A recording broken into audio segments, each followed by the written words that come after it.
मद्दे मुकाबल में खुश आमदेद। मैं हूं रबिया एहसन और मेरे साथ मौजूद हैं स्टूडियोज में आमिर मतीन और हमारे स्पेशल गेस्ट मौजूद हैं नुसरत जावेद साहब। उनको हम वेलकम करेंगे। आज के प्रोग्राम में जिन टॉपिक्स पे हम बात करेंगे उसमें सबसे पहले इलेक्शन की तारीख दें, बात करने को तैयार। इमरान खान ने ऐलान कर दिया।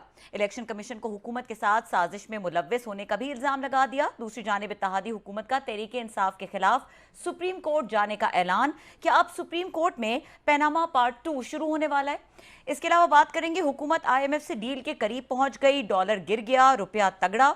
डॉलर स्टॉक करने वाले एक्सपोर्टर्स के लिए परेशानी बढ़ गई। वजीर आजम ने महंगाई कम करने का भी इंदिया दे दिया। आने वाले दिनों में तेल की कीमतों में भी कमी का इम्कान। क्या पाकिस्तान अब मौशी मुश्किलात से निकल आएगा? इन तमाम तर सूरत हाल से कुछ मदद मिलेगी? आमिर साहब, मैंने इंट्रोडक्शन का खाना खाली रखा है कि आपने कहा था मैं खुद। आपकी बड़ी मेहरबानी है, क्योंकि मुझे ये 35 साल के से ये एजाज़ है कि नुसरत जावेद साहब के साथ इन्होंने हमेशा बड़ी शफकत की है। और ये दरमियान में इनएक्टिव हो गए थे टेलीविज़न के ऊपर और दरमियान फिर एकदम से ये एक्टिव हुए, तो मैंने भी अपना हक जताया और जिनको घसीट के एक किस्म का आप देखें कि ज़बरदस्ती करके ले आए हैं। वैसे ये हमेशा शफकत करते हैं। मैं शाह साहब आपकी इजाज़त से आजकल हर कोई वकील बन गया है। जिस तरह पैनामा के अंदर जो है इसके जो कानूनी जाविये हैं वो उस पर बहुत बहस होती है। मैं आप और हम बुनियादी तौर पे सियासी रिपोर्टर हैं, तो मैं सियासी पहलू पे फोकस करना चाहता हूँ कि आज 2 दिन में तकरीबन आप देखें पीडीएम की तरफ से 21 प्रेस कॉन्फ्रेंस हो चुकी हैं। आज भी 1 दर्जन के करीब हो चुकी हैं। और उन प्रेस कॉन्फ्रेंसों में अगर देखें तो तासुर ये मिलता है कि जनाब ये पीटीआई जो है वो बस तहलील होने जा रही है और इमरान खान बैन हो जाएगा और it's over, party is over. मेरा जो है आपसे मैं जो पूछना चाह रहा हूँ कि सियासी पार्टियाँ जो जिनकी कोई पॉपुलर सपोर्ट भी हो वो इस तरीके से मेल्ट में तहलील नहीं हो जाती हैं। आप तो पुराने ज़माने, आपने तो नैब के ज़माना देखा हुआ है कि नैब को एक फरसूदा से केस के अंदर बैन कर दिया गया। वो पार्टियां आज तक एग्जिस्ट करती हैं जो उसका हिस्सा थी। फिर जो है पीपल्स पार्टी पे क्या कुछ नहीं हुआ, पार्लियामेंटेरियन बन गई तो तलवार के निशान की जगह उनका तीर आ गया। उसके बाद बाकी तो छोड़े, ये रिसेंटली जो है स्पाई साहबा जो है वो 4 दफ़ा बैन होकर नए नाम से आ जाती है। तो आपके ख्याल में it is as easy as that कि जी ये एकदम मुकदमा होगा, पीटीआई बैन हो जाएगी और इमरान खान का फिनोमेनन ख़त्म हो जाएगा? यार सबसे पहली तो बात यह है कि आपका बहुत शुक्रिया। खामखा का शफकत वगैरह करके एम्बेरस मत करो। आपको पता है आपके मेरे ऊपर बहुत हकूक़ हैं और मेरे भी आपके ऊपर को 2-4 हैं, ऐसी बात नहीं है। बुनियादी बात यह है मेरे भाई, हम लोगों के साथ बहुत बड़ी ट्रेजिडी हो गई है कि मैं और आप ज़ाहिर है कि मुझसे छोटे हो, लेकिन हम दोनों जो हैं ओल्ड स्कूल जर्नलिज़म में हैं। और ओल्ड स्कूल जर्नलिज़म में कभी मतवाज़ी अदालत नहीं होती थी। हमारा मसला ये होता है कि कोई भी लीगल इशू आता है तो हम बैठ के तो उसके लीगल मेरिट्स को डिस्कस करना शुरू हो जाते हैं। अब ये है कि अगर हम इतने स्मार्ट हैं, अमेरिका में कहते हैं if you are that smart why aren't you rich, तो आपको कानून का इतना पता है तो यार स्क्रीन पे क्यों बैठे हो, काला कोट पाओ तो एतजाज़ साहब वांगू अमीर हो जाओ। लेकिन ये जो हमारा काम ही नहीं है। हमारा काम है जो आप वो दुरुस्त कह रहे हैं। सबसे बुनियादी बात ये कि ये सोच ही हमाकत है कि आप किसी भी सियासी जमात को कानून के घेरे में लेकर आप वो कलदम या मिटा सकते हैं या मेल्ट वे कर सकते हैं। ये वाक़या जो है वो नैब का जिक्र आपने ख़ुद कर दिया, वो अगर बहुत पुराना हो गया है तो अभी रीसेंट हिस्ट्री की बात भी आपने बता दी।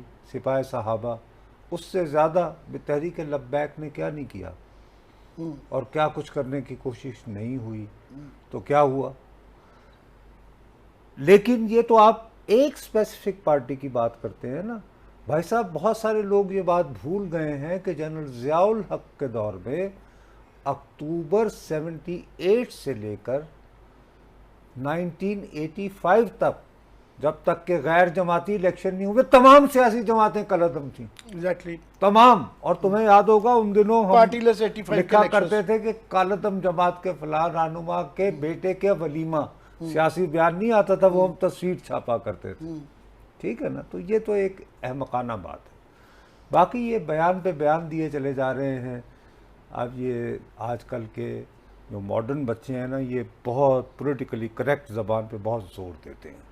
अच्छा, इन बेचारों के पास था कुछ नहीं। जब से आए थे ना ये गवर्नमेंट में, तो ये नहूसत की अलामत तस्वुर हो रहे थे, महंगाई, पेट्रोल, ये वो। कल इनके हाथ एक आ गई एक चीज़। तो मैं कल मालिक के शो में था, तो मैंने कहा जी हमारे लाहौर में ना गलियों में, वहाँ तो आम लोग, हमारे लाहौर की गलियों के लोग बहुत ज़्यादा को पढ़े लिखे नहीं हैं, मेरे जैसे ही हैं, कुछ इस जैसे कोशिश करके भी, तो यानी तहजीब ज़रा ये बाहर रहती है 12 दरवाज़ों से। अच्छा। तो वहाँ पे हमारी एक कम्युनिटी है जो बेचारे अमूमन बहुत जो है ना बेचारे बेबस लाचार होते हैं। तो हमारे यहाँ मुहावरा है कि उस कम्युनिटी के यहाँ अगर लड़का पैदा हो जाए तो कहते हैं मुंडे नु चुम चुम के मार देना। तो इनके हाथ कर से जब ये आया ना, एक प्रेस कॉन्फ्रेंस, दूसरी प्रेस कॉन्फ्रेंस, तीसरी प्रेस कॉन्फ्रेंस, भाई इससे निकालना क्या है? मुझे शाह साहब इनकी जो सियासी मंतक मैं समझने की कोशिश कर रहा हूँ कि ये कई दफ़ा हाइप बिल्ड करना एक अक्लमंदी समझी जाती है, और एक तरीक़ाकार इनका रहा है नून लीग का कि डेस्परेशन में इन्होंने 2, 3, 4 दफ़ा हो चुका है कि बहुत हाइप, जैसे कश्मीर के इलेक्शन हो रहे थे, इनको कहना चाहिए था कि जनाब ये तो गवर्नमेंट इनकी है, इस्लामाबाद ही जीतता है, इनको नहीं हम जीत रहे हैं। इन्होंने गिलगित में वो किया, उसके बाद ये रिसेंटली बाई इलेक्शन में अगर ये हाइप ना बिल्ड करते, ये कहते जी उनकी सीटें हैं तो अगर देखेंगे अगर एक आध जीत जाए तो बड़ी बात है, तो 5 जीतने का इनको विक्ट्री का निशान मिल जाना था कि जी हाँ इन्होंने 5 जीत ली। मगर इन्होंने तासुर ये दिया हुआ था कि जनाब ये 20 की 20 सीटें, 20 में से 21 जीतेंगे, इस तरह का तासुर दिया हुआ था। उससे फिर ये दड़ाम करके गिरते हैं। तो अगेन मैं ये सोच रहा हूँ कि अभी इस बात पे भी ये तासुर दे के बजाय इसके कि इमरान खान की, सिर्फ इमरान खान की अपनी खूबियों से ज़्यादा इनकी खराबियाँ या हालात की खराबियाँ, जिस तरह आपने जिक्र किया, महंगाई, तेल की कीमत, बिजली की कीमत, और ये चीज़ें हैं जिससे कि इनको प्रॉब्लम आ रही है, उन पे फोकस करने की बजाय ये इतनी हाई बिल्ड कर रहे हैं। और जब ये तासुर दे देंगे कि जनाब इसके बाद जो है ना हमारी विक्ट्री है, और वो विक्ट्री ना हो, अगर पंजाब की गवर्नमेंट का भी मैं जिक्र कर दूं, उसमें भी यही एग्जैक्टली जो गवर्नमेंट गिरी थी उसके अंदर भी इन्होंने इस तरीके से हाई बिल्ड कर दी थी। तो इसकी आपको सियासी मंतक जो इनकी स्ट्रेटजी के पीछे नज़र आती है? मेरा ख्याल है खामखा का ये हाइप दे रहे हैं।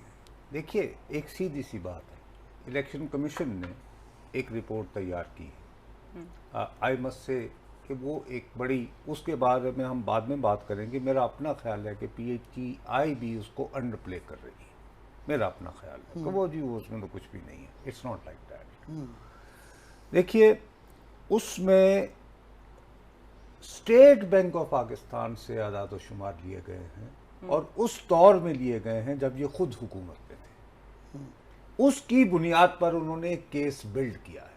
वो केस बिल्ड करने के बाद उन्होंने शो कॉज नोटिस इश्यू किए, तो एक प्रोसेस शुरू हुआ है। बेहतर ये था कि आप पहले इंतज़ार करें कि जी PTI जो है वो इस शो कॉज से कैसे रिएक्ट करती है, उसके बाद क्या होना है वो उसकी बात है। लेकिन ये कि कान काता नहीं और लेड बिदौड़े वाला ये चक्कर हो गया है। ये ज़्यादा रिलाय कर रहे हैं कि आपको याद होगा हनीफ अब्बासी साहब ने भी एक केस किया था, ये उसी केस के अंदर ये कहा गया था कि जनाब ये इनकी जब तक इलेक्शन कमीशन से तफ्तीश करवा लें, अल्लाह आपका भला करे। तो उस पे बुनियाद बना के, तो देखे आज के दौर में इस पे बुनियाद बना के अपनी उम्मीद बांधना भी तो हमाकत है, क्योंकि हाल ही में जो सुप्रीम कोर्ट ने फैसला दिया है उसमें ये लिखा गया है कि बाज़ औक़ात लाशऊरी गलती हो सकती है जिस पर शऊरी तौर पर रिविज़िट किया जा सकता है। तो ऐसा ना हो कि साकिब निसार साहब ने वो जिस पर ये दंदनाते फिर रहे हैं, वो हनीफ अब्बासी के हवाले से जो फैसला लिखा हो उसमें कोई लाशऊरी गलती सरजद हो गई हो, और उस पर अब जब कॉन्शियसली गौर हो तो पता चले कि नहीं यार वो को मुनासिब नहीं था। तो इतना ज़्यादा एक अभी हालिया फैसले के होते हुए इस तरह की हाइप बिल्ड करना क्यों? क्या आपके पास और कुछ है नहीं अभी लोगों को बताने के? आमिर, असल बात यह है कि लोग हमारी हुक्मरान अशराफिया से, खा वो अपोजिशन में है या हुकूमत में है, तंग आ गए हैं। और मेरे और आपसे भी तंग आ गए। अच्छा नुसरत हम जब बैठ के कवानीन डिस्कस कर रहे होते हैं, अभी जाकर निकलो, ये शख्स जो आपका कैमरे के पीछे खड़ा है, जिस आदमी की भी 20,000 से 40,000 के ब्रैकेट में तनख्वाह है, उसको इस दफा जो बिजली का बिल आया है वो रो रहा है। किसी का 11,000 है, किसी का 13,000 है।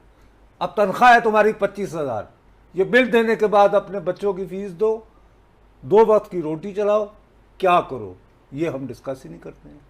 हम कानूनदान बने बैठे हैं, ये तो है ना बात। जी आप। अच्छा नुसरत साहब, एक तो ये एंगल है इस चीज़ को देखने का, ये पर्सपेक्टिव है। एक और स्कूल ऑफ थॉट भी है, मैं अगर कोट कर दूँ, अयाज अमीर साहब का मैं एक कॉलम पढ़ी थी और उसमें वो बिल्कुल इस रीसेंट सिनेरियो की बात कर रहे थे और जो ये डिसीजन आई या फैक्ट फाइंडिंग रिपोर्ट जो आई है इसके ऊपर बात कर रहे थे। और उनका ये कहना था कि जिस टाइम पे उन्होंने रेफरेंस दिया, हिस्ट्री भुट्टो टाइम का रेफरेंस दिया, और ये कहा कि जिस टाइम पे उनके खिलाफ मूवमेंट स्टार्ट हुई उस वक्त भी ये लग रहा था कि इतने सीरियस कॉन्सिक्वेंसेज नहीं होंगे, बट हमने देखा कि ये हुआ है। अभी भी जब ये कंपैरिजन की बात आती है और पीटीआई खुद जिस तरह से इमरान खान खुद कंपेयर कर चुके हैं कि पॉपुलैरिटी के पर्सपेक्टिव से देखें तो इमरान खान की पॉपुलैरिटी वही है या उससे भी ज़्यादा है या कम है, जिस तरह से भी इसको लिया जाए, एंड ही इज़ इस वक्त टारगेट जो हैं वो टफ टारगेट हैं। अगर ये एक छोटा सा नुक्ता है और इस नुक्ते को एक प्रोसेस जिस तरह आपने कहा आगाज़ हुआ है, तो आपको लगता है कि कहीं जाकर ये कोई कॉन्सिक्वेंसेज या एज अ टूल ये चीज़ अगेंस्ट यूज़ हो सकती है, इसके अंदर इतनी जान है? क्योंकि पीटीआई इसको बिल्कुल मानने से इनकारी है कि इसकी सेहत पे कोई बात ही नहीं हो सकती। आपने बहुत, देखिए, वैलिड क्वेश्चन किया है। मैंने वो अयाज अमीर साहब का कॉलम नहीं पढ़ा जिसको आप रेफ़र कर रही हैं, उसके लिए मुझे आप यानी माफ़ कर दें। लेकिन देखिए, जुल्फ़िकार अली भुट्टो साहब के ख़िलाफ़ एक एफआईआर दर्ज हुई थी 1974 में कत्ल की। उसको तवज्जो से ही नहीं लिया क्योंकि भुट्टो साहब उस वक्त अपनी शोहरत और ताकत के हवाले से आसमानों पर थे। वो एफआईआर जो है वो 1977 में काम आई और उसका अंजाम हम सब ने देखा। मेरी दानिस्त में कल जो इलेक्शन कमीशन की रिपोर्ट आई है, इसकी हालिया पाकिस्तान की तारीख में क्लोज तरीन जो रिजेम्बलेंस है वो अप्रैल 2006 में पानामा दस्तावेज़ात का आना था, जिनके आने के बाद 3-4 महीने तक ये जैसे आमर कह रहे हैं ना कि जी मुस्लिम लीग वाले स्टेट ऑफ डिनाइल में या वो एक इल्यूजन में या डिल्यूजन में, उन्होंने भी उतना ही लाइटली लिया था। और नवाज शरीफ तो आई नहीं का बिच वो किथे हुआ ना जी ना तो दसो जी हमें लगे। बट व्हाट हैपन, ये बिल्कुल उसी मोड में है इस वक्त। लेकिन हैविंग सेड दैट, मैं एक बात के बारे में थोड़ा सा वरिड हूँ कि आप जो बात कर रही हैं, अयाज साहब ने जो अपने कॉलम में लिखी है, मैं जिस खदशे का इजहार कर रहा हूँ, इमरान खान साहब बीबी भोले तो हैं, इतने नहीं। भोले होते तो वज़ीर आज़म न बनते। वज़ीर आज़म होने के लिए बहुत चालाकियाँ, बहुत होशियारियाँ चाहिए। इनका जो predictable behaviour pattern establish Aamir कि जब इन पे अटैक होता है तो ये काउंटर अटैक करते हैं। कल ये रिपोर्ट आई, इन्होंने कोर कमेटी की अपनी मीटिंग नहीं बुलाई, वकला का हुजूम अपने इर्द गिर्द इकट्ठा नहीं किया, मौलाना तारिक जमील साहब को अपने आज पाकपतन भी गए हुए थे तो रूहानियत की तरफ रुजू किया उन्होंने दोबारा। देखिए, ये बात गौर तलब है। ये कहीं ऐसा तो नहीं कि वो दिल से समझ रहे हैं कि अब वक्त दवा है, यानी कि शफादी को जैसे आमतौर पर डॉक्टर कहते हैं ना जी बस दुआ करो अल्लाह करो। नहीं, मैं देखिए ऐसे में मुझे ऐसे खदशा, देखो ना, एक बंदे की एक होती है ना स्ट्रेटजी, एक एस्टैब्लिश पैटर्न होता है। मतलब मुझे पता है कि आपको अगर कोई ये बात कहेगा तो आमिर इस तरह रिएक्ट करेंगे। You know it very well, you know about me as well. ये जाहिर है कि इतनी बड़ी पर्सनैलिटी हैं, तो इनका हमेशा ये है कि इनकी अप्रोच रही है फास्ट बॉलर वाली, कि इन्होंने अगर एक गेंद फेंका उसमें उसने चौका लगाया तो उन्होंने या तो उसको बाउंसर मारना या टक करके यॉर्कर करके तो विकेट लेनी है। इन्हें गुस्सा आता है। कल से ये धीमे हैं। इन्होंने बजाय वकला से अक्ल लेने के, अपनी कोर कमेटी से को विजडम लेने के, उन्होंने पहले रूहानी टीका लगवाया है मौलाना तारिक जमील साहब के साथ बैठ के। उसके बाद फिर वो पाकपतन भी तशरीफ़ ले गए। इससे पहले भी जब वो कभी गू मगू की हालत में थे तो आपको याद होगा वजीर आजम बनने से पहले बड़ी डिफिकल्ट हालात में गए थे जब उन्होंने फूलों को ये किया था। ये मेरा तो producer अभी दिखा वो रहे हैं उस पर। स्पिरिचुअली जो है अपने आप को चार्ज कर रहे हैं। अब how will he react, it will be very understand यानी इंटरेस्टिंग। मगर I don't know if you can predict that, but at least मैं तो इससे परेशान। समझदारी का तकाजा ज़रूर है कि इस तरह के मामलात को जिस तरह आपने फरमाया संजीदा तौर पे लेना चाहिए, और उसकी मिसाल सबसे अच्छी यही है कि ये नून लीग ने, नवाज शरीफ साहब ने ये मानने को तैयार नहीं थे, इवन भुट्टो साहब मानने को तैयार नहीं थे कि उनको कोई फांसी लगाया जा सकता है। उनसे बड़ा पॉपुलर लीडर तो पाकिस्तान में नहीं हुआ। नवाज शरीफ साहब को भी आपको याद है इन्होंने जिस तरीके से कॉन्टेस्ट किया, how not to contest a case था पैनमा के थ्रू आउट। मगर पाकिस्तान में शाह साहब, मैं जो पूछना आपसे चाह रहा हूँ कि इतनी पोलराइजेशन है कि ज़्यादातर एक बहुत बड़ा तबका है जो नून लीग कहना, वो कुछ भी आप वो आ जाए, एवन फील्ड के अपार्टमेंट आ जाएं, टीटी रिपोर्टें आ जाएं, उन्होंने नून लीग को ही वोट देना है। इस तरह ही पीटीआई का अब एक वो हो गया सिलसिला कि जिनका हीरो इमरान खान है ना, इन चीज़ों से उनको कोई फ़र्क नहीं पड़ता, ये काउंटर प्रोडक्टिव है, ये 21 की बजाय 22 तोपे भी चला लेना तो फ़र्क नहीं पड़ेगा।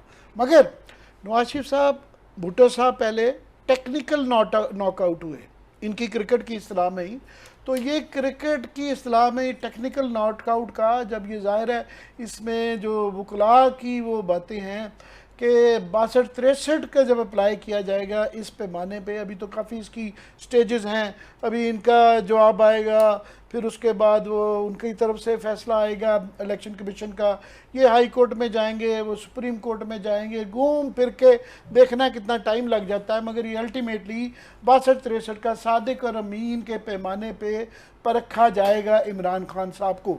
अब उसमें ज़ाहिर है ये कहेंगे, ये कह रहे हैं कि जनाब वो जो एफिडेविट है ना, वो एफिडेविट नहीं है, अल्फिया बयान नहीं है, वो एक सर्टिफिकेट है और वो ऑडिट शुदा थी, उस पर वो है। मगर ये एक लार्जर, क्योंकि 62-63 नवाज शरीफ से पहले भी इस तरीके से उसकी ये वाली तशरीह नहीं आई थी, अब उसकी तशरीह खुल गई भी है, तो ये सियासी तौर पे भी एक प्रेशर आएगा, ये एक पॉपुलर लेवल पे भी प्रेशर आएगा। ये वकील और ये जो हमारे जज हजरात हैं, पहले ही बड़ी टेंशन चल रही है, ये सिर्फ उनके कमरों तक महदूद होकर नहीं रहेगी। इस सिनारियो में आप देखें तो संजीदा इनका रहना बनता है, क्योंकि वहाँ मसला है गंभीर। अगर ये कोई कह ब्रश ऑफ कर दे कि नहीं जनाब कुछ नहीं है, तो फिर बात तो वही है ना कि खासा खासान रसूल वक्त दुआ है। ये कि वो कम से कम वो तो दिल में ये महसूस कर रहे हैं ना। ठीक है, यानी मैं ये उनके रवैये से वक्फा लेने फिर बात को यहीं से जी बिल्कुल जारी रखेंगे। और मैं भी आमिर साहब से कुछ पूछना चाह रही हूँ, वो भी सवाल मैं करूंगी। ब्रेक के बाद हमारे साथ रहिए।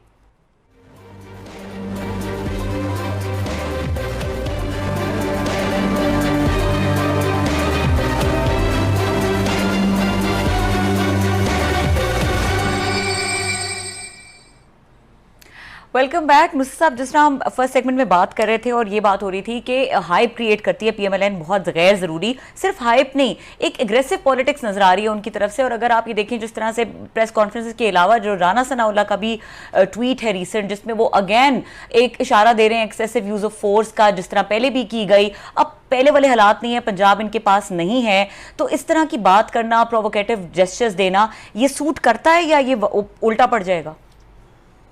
देखिए, मेरा अपना ख्याल है कि मैं ये आमिर वाज काइंड, ये मुझे यानी घर से लेकर आया, तो हम जब मार्कला रोड से आ रहे थे तो हमें ऊपर से आना पड़ा क्योंकि वहाँ कंटेनर लगे हुए थे। तो चूँकि हम दोनों ज़ात के रिपोर्टर हैं तो फ़ौरन हमने नोटिस किया कि अरे यार, अब मुझे ये इस वजह से समझ नहीं आ रही यार, उन्होंने कल सुबह का गालिबन टाइम दे रखा है या दोपहर का? मैसिव मोबिलाइजेशन का ऐलान नहीं हुआ बाकी वो बाबू, अगर मैसिव मोबिलाइजेशन हो रही होती तो मैंने रूहानी जी आप खुद ही कह रहे हैं कि वो बिल्कुल ठंडे हुए किया था कि भाई अगर फर्ज करें कि उन्होंने खल्के खुदा लेकर आनी होती तो इस वक्त बॉडी लैंग्वेज यानी वो लिबर्टी चौक पहुंचे होते, या कम से कम जो उनकी दूसरा है कि एक हर शहर में वो स्क्रीन्स लगे हुए, कह रहे कल आना है और इस चीफ इलेक्शन कमिश्नर को धक्के देकर निकालना है, ठीक है ना। ऐसा तो कोई वाकया वो नहीं कर रहे।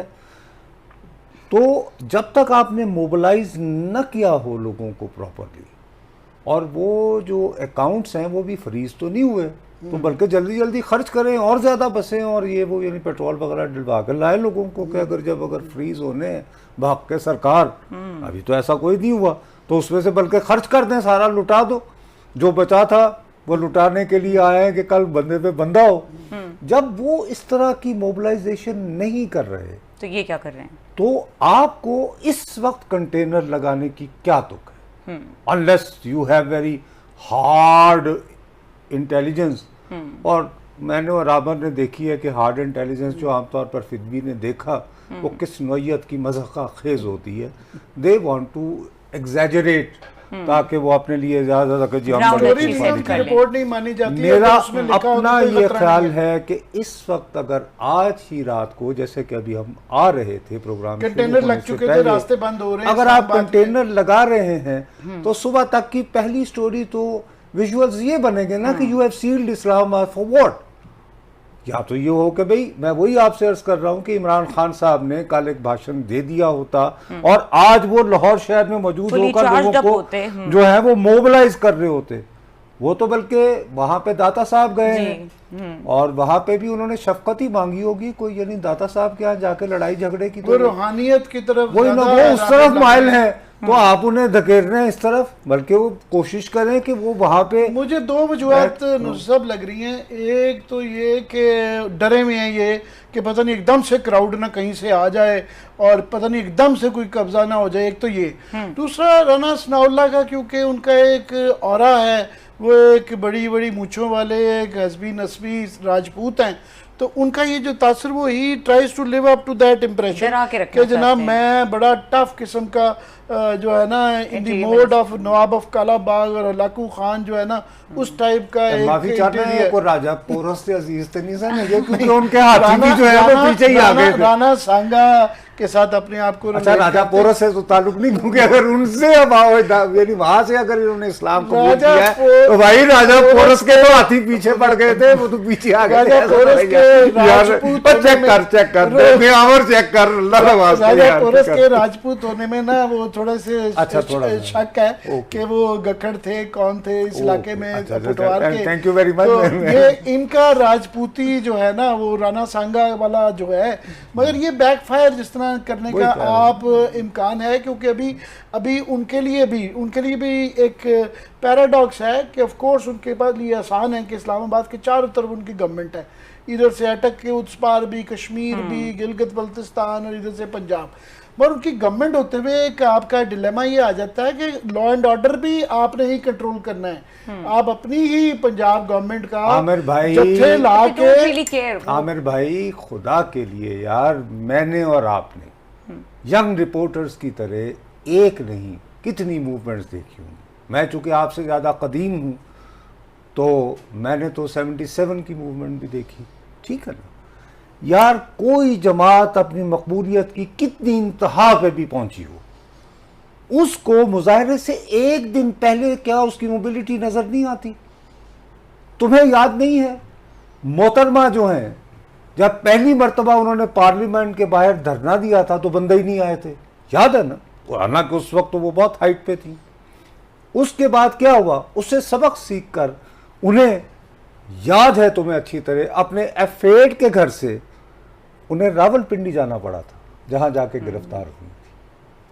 अब मैं ये कहता हूं जी देखिए, वो शख्स बहुत ही मुतअस्सिब होगा सियासी तौर पर जो इस वक्त ये ना तस्लीम करे कि इमरान खान साहब इस वक्त अपनी मकबूलियत के अरूज पर है। उसके बावजूद आपने लोगों को अगर बाहर लाना है, और वो भी ये जो राणा राणा सांगा, अच्छा उनकी के जी बाहू बैठा है वो इज्जत न जाना तोतिया मन मोतिया, इस शोहरत के होते हुए कुछ तो मोबिलाइजेशन, लोगों का वो दिल बढ़ाना उन्हें कि भाई बकअप आई एम हियर, ओए मैं सुबह वहां पहुंचना, मैं इधर लाहौर से चल रहा हूँ। उन्होंने तो अभी तक ये नहीं कहा कि आई एम लीविंग लाहौर। तो अब ये तो नहीं होगा कि वो सुबह कहेंगे, तो फर्ज करें कि सुबह लोगों ने कमिटमेंट्स की हुई हैं वगैरह वगैरह। तो मेरा अपना ख्याल है जी ये ओवर रिएक्शन है।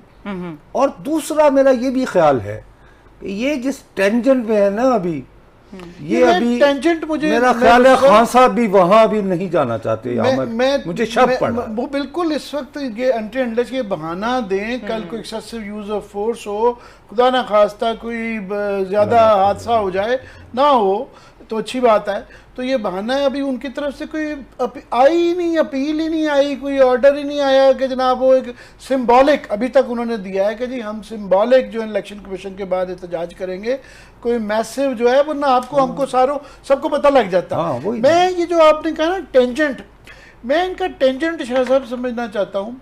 वो इसलिए कि हमारे यहाँ हमने 1990s की देखते रहे, हर 2-3 साल बाद गवर्नमेंटें गिर जाती थी और तमाम गवर्नमेंटें गिरने के अंदर एक कॉमन डिनोमिनेटर होता था एस्टेब्लिशमेंट का रोल। आज चले मान लेते हैं कि इनकलाब आ चुका हुआ है और एस्टेब्लिशमेंट का वो रोल नहीं रहा। फ़र्ज़ करें कि अगर कोई ये कहे और उसकी जो है नौयत और हैयत भी जो है ना एस्टेब्लिशमेंट की बदल गई है, वरना एस्टेब्लिशमेंट ऑफ कोर्स फौज, जुडिशरी और ये 2-4 इदारे बीच में होते थे। अब ये जुडिशरी के ख़िलाफ़ भी ये तब्दीली भी चाह रहे हैं कि बड़ा ये सब कुछ हो जाए और जुडिशरी पे भी पूरा इन्होंने गन्स खोली हुई हैं और उसके वो करवा के भी, और इवन जो हमारे अस्करी इदारे हैं उनकी तरफ भी इनकी तरफ से मिक्स सिग्नल आते हैं। एक तरफ से कोई जो मल्टीपल इनके पावर सेंटर्स है ना, एक तरफ से वो सख्त बयान आ जाता है, दूसरी से दरमियाना आ जाता है, तीसरे बिल्कुल नरम आ जाता है। तो ये मैं मंतक समझना चाह रहा हूँ उनकी सियासी, ये कोई अक्लमंदी वाली इसकी स्ट्रेटजी नज़र आती है कि ये क्या है? भाईजान बात यह है, सबसे पहले तो जो अस्करी वाली बात है ना, तो मेरे साथ अस्करी सीमेंट वगैरह की गुफ्तगू कर सकते हैं। अल्लाह का वास्ता है, देखें यानी कि ये अल्लाह करे कि ये प्रोग्राम जारी रहे, ठीक है ना, तो उसको छोड़ो, उधर ना ही आओ देते। लेकिन मैं आपको सिर्फ एक बात नहीं, मैं आपको सिर्फ एक बात कहूँगा कि आप तो मुझसे ज़्यादा हिस्ट्री को बहुत गौर से पढ़ते हैं। आपको पता है एक ज़माने में वो ब्रिटिश एम्पायर जब होती थी तो उन्होंने एक टर्म ईजाद करवाई थी, मास्टरली इनएक्टिविटी। उस जो बड़ी पावर होती है ना, उसका इनएक्टिव होना भी मास्टरली इनएक्टिविटी होता है। Hegemony of power is the real power. Where is the hegemony of power?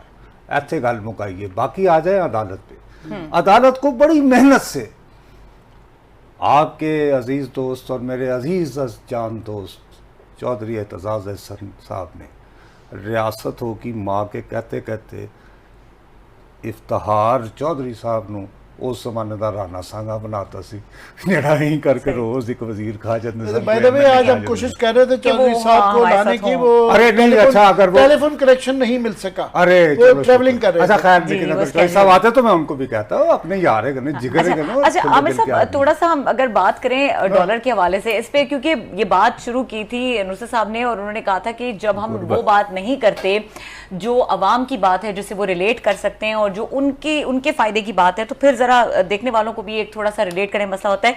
आज जो है डॉलर वो है, हमने देखा है कि नीचे आया है, रुपया थोड़ा सा स्ट्रेंथन हुआ है। अब एक तो ये स्टेबिलिटी के साथ स्ट्रेंथन हुआ है, दूसरा आर वी होपिंग कि कुछ आने वाले दिनों में इकोनॉमिक्स के हालात बेहतर हो जाएं? मैं सारा नुसरत साहब की मौजूदगी का फ़ायदा उठाते हुए सारे जो है ना अपने तबसरे इधर टॉस कर रहा हूँ कि इनका लिया जाए। मैं इसकी इकोनॉमिक्स सिचुएशन की सियासी इसकी जो मुज़मरात हैं उस पर फोकस करना चाह रहा हूँ। बड़ी अच्छी बात है कि डॉलर हम सारे बड़े खुश हैं कि नीचे आया है।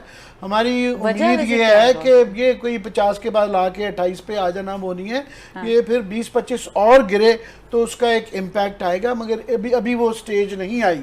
और अभी हमें ये भी नहीं पता कि ये 2-3 महीने में लगता नहीं है कि एक अच्छी खबर ज़रूर आई है, मगर इतनी बड़ी खबर नहीं है कि सारी महंगाई का मसला 37 पे आपकी % पे आपकी सेंसिटिव प्राइस इंडेक्स है, 26 पे आपकी CPI इंडेक्स है, और फिर आपके तेल, बिजली, पानी, पेट्रोल जो है ना, ये इसकी कोई खबर नहीं आ रही महंगाई की कि ये सारी चीज़ों के प्राइसेस कम आ रहे हैं। तो ये नुसरत, ये एक सिर्फ डॉलर कम होने से आपको लगता है कि बयानिया बदल जाएगा इनकी गुड गवर्नेंस का। डॉलर आप यार अच्छी तरह जानते हैं, मैं इकोनॉमिक लिटरेट हूँ, लेकिन जर्नलिस्टों को आपको पता है जैक ऑफ ऑल ट्रेड होने की अटेम्प्ट करनी चाहिए। देखो ये जो डॉलर की प्राइस बढ़ी थी ना, इसमें बहुत ज़्यादा जो है इनकी अपनी हमाकत भी शामिल है। मिसाल के तौर पर इनको ये बहुत पैनिक था कि जी पेट्रोल और महंगा ना हो जाए, तो इन्होंने कहा जी हर सूरत हमने 45 दिन का जखीरा करना। ठीक है, ये यानी मोटी मोटी बात है।